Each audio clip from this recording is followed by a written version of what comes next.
Hello everyone. This month, September of 2022, we will be celebrating the 50th anniversary of video games in the private home. The very first home console, the Magnavox Odyssey, was released in September of 1972, exactly 50 years ago.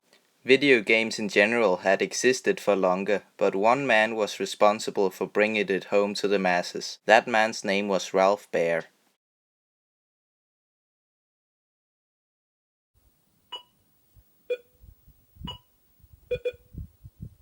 In 1951, Ralph was working for an electronics company called Laurel. While working there, he saw that television sets were becoming a common household object and saw an opportunity to sell a device that would let you play interactive games on your TV. He wrote a few pages detailing the idea and took it to his supervisors. They gave him $2,500 and two other employees to work for him, Bill Harrison and Bill Rush. Together, they began working on a prototype of the device, which they called the brown box because of the device's physical appearance. It had a few variations of the classic tennis-like gameplay on the screen right now, along with see-through overlays to put on top of the TV to add color and graphical elements. They struggled for a long while to sell the prototype to various TV manufacturers. But many years later, in 1971, a company called Magnavox licensed it. Magnavox renamed the console to the Magnavox Odyssey to give it more than just a nickname, and released it in the USA sometime in September of 1972, then in Europe in 1974. Magnavox also released the very first video game expansion ever. It was Shooting Gallery for the Magnavox Odyssey, which was a basic light gun. For the time, the console was considered a big success, selling 340,000 units when all was said and done.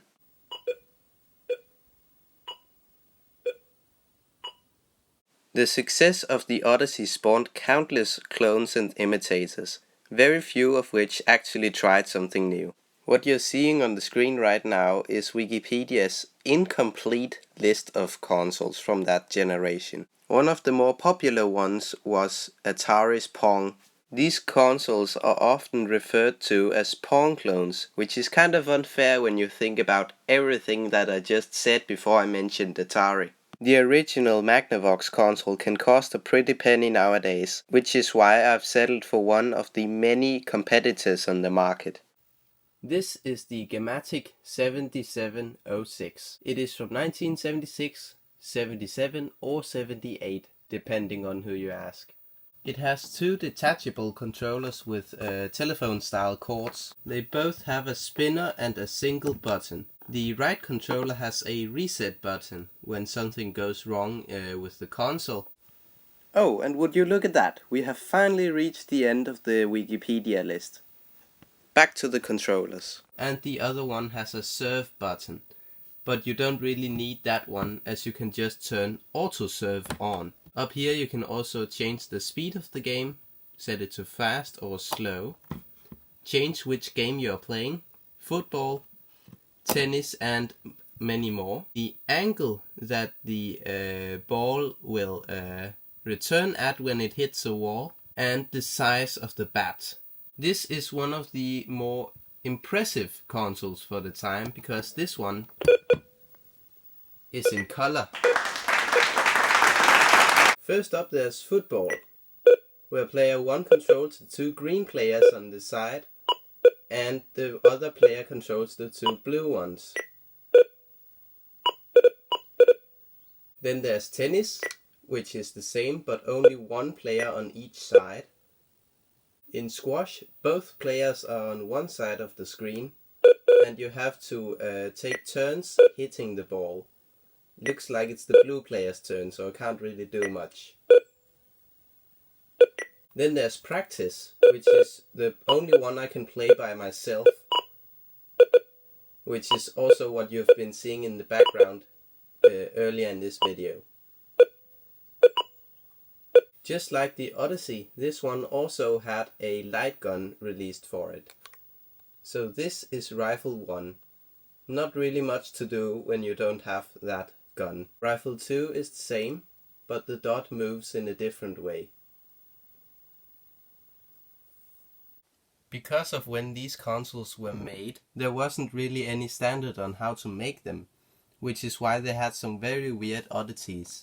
Like the sound on this one comes out right here and not from the TV.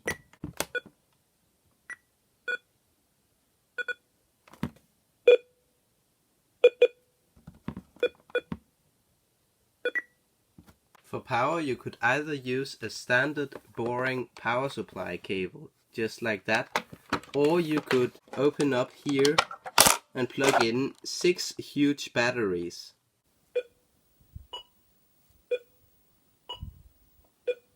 If you're a collector of video games like me, then you probably want one of these consoles for yourself, for your own collection. But I wouldn't suggest going for more than just one of them, as they are all nearly the exact same, so more than one would probably be a bit excessive. Also, just because I showed the Gamatic console doesn't mean that I necessarily recommend it. If you find it for cheap, then sure, I recommend it. It is a good one, but I would just suggest going to find any console of this sort. I hope to turn this video into a series.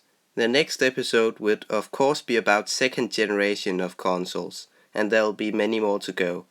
As of making this video, we are in the 9th generation with the PlayStation 5 and the Xbox series.